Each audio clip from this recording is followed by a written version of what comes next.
Hi, today I'm going to talk to you about Common Core standards. These are a set of standards that were set forth by a group of agencies to create a common set of standards for all educators to teach so that everybody could be taught the same thing in the same way. This was in order to improve test scores. Common Core was developed in 2009 and released in 2010. Within a few months, 45 states adopted the standards, most of them sight unseen. This includes DC.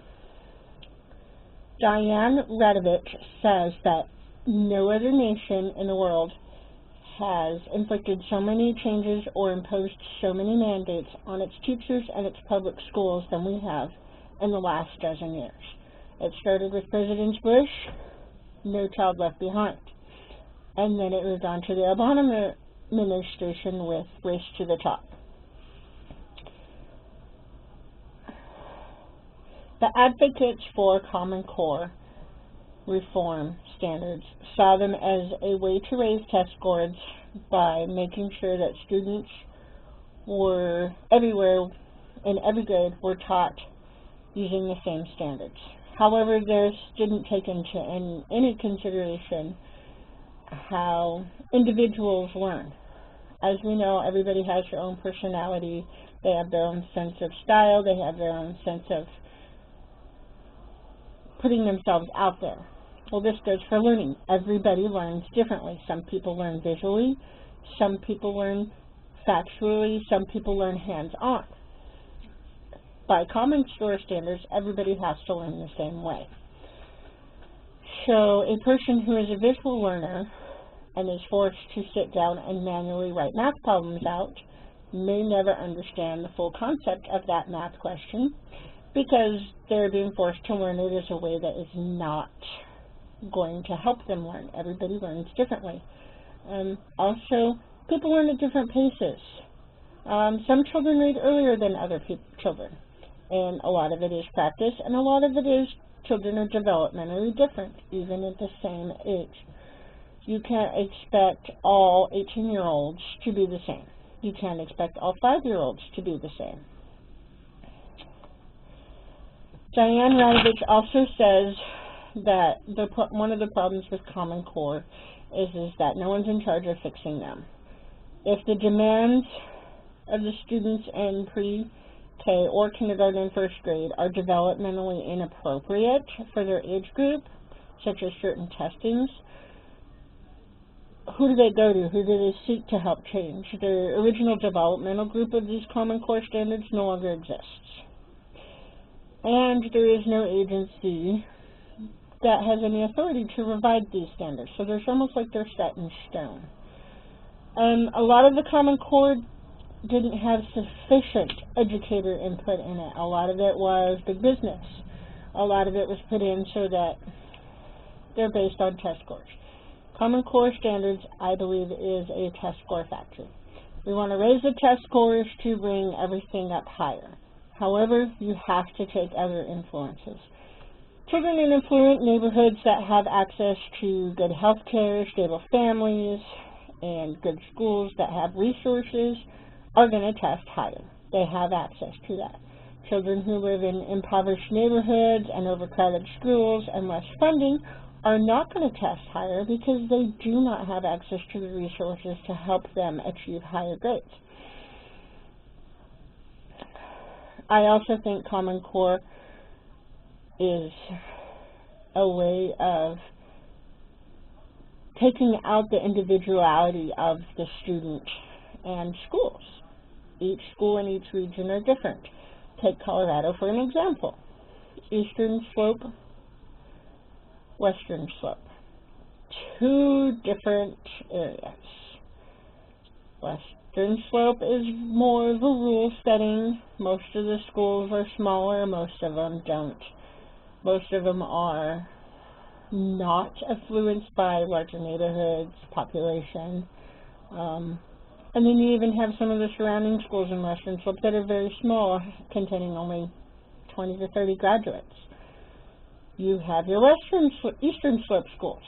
Most of those schools are large schools. They come from larger neighborhoods. There's a lot of kids. There's also different things in those areas. You have gangs, you have more violence in larger schools. You still have those same problems in the smaller schools, but it's a different environment. Most of the kids in the Western Slope don't fear walking home because a gang member might attack them. In Denver, that's very likely. However, a lot of the Denver schools have a lot more money than the Western Slope schools. So they have access to the brand new latest technology equipment and funding and resources.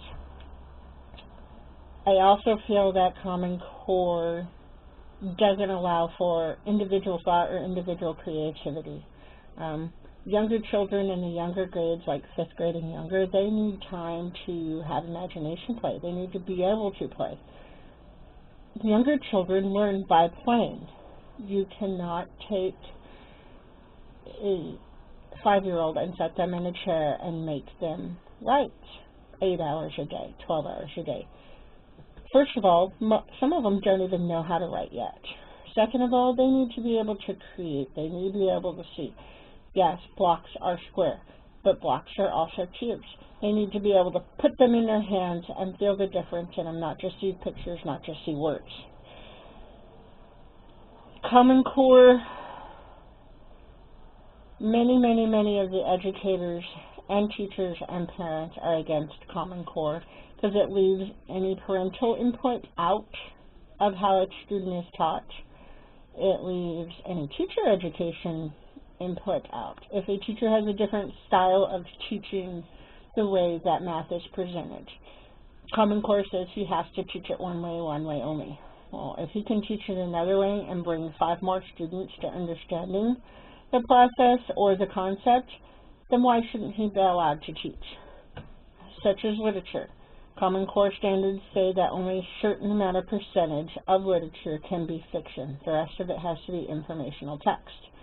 Radovich says, I think that a teacher is more than capable to decide whether or not they need more or less fiction in their classrooms. It takes out school board input. If a school board wants to be able to change things and stuff, they still have to ratify everything around the Common Core standards. Otherwise, they will lose funding. A lot of Common Core is based on money. It gives the testing companies power as they have to create more testing. It gives big business money for able to say that they are interested or invested in our students. I don't feel that the money is going in the right direction. A lot of schools are having to change their budget plans, and they're already under budget to be able to adapt to Common Core. They're going to have to buy newer computers. Newer computers are out of date faster, so they will have to replace those computers. The testing programs only have a limited amount of licensing, so they will have to replace that. So instead of the money that was going to repair older buildings or build new buildings to decrease overcrowding or to make students safer, is going to be taken away because it has to go to Common Core standards. And also I feel that Common Core is trying to set an example that we need to make our children grow up too fast. They feel that students need to be ready, college ready, and career ready. In kindergarten, kids do not need to be college or career ready yet. Right now, they're still dreaming of being butterflies, or ballerinas, or astronauts, or spacemen, or truck drivers. And right now, those are good dreams for 5-year-olds. When they're 25 and they want to become a teacher, that's when they need to be college ready and career ready, not at 5.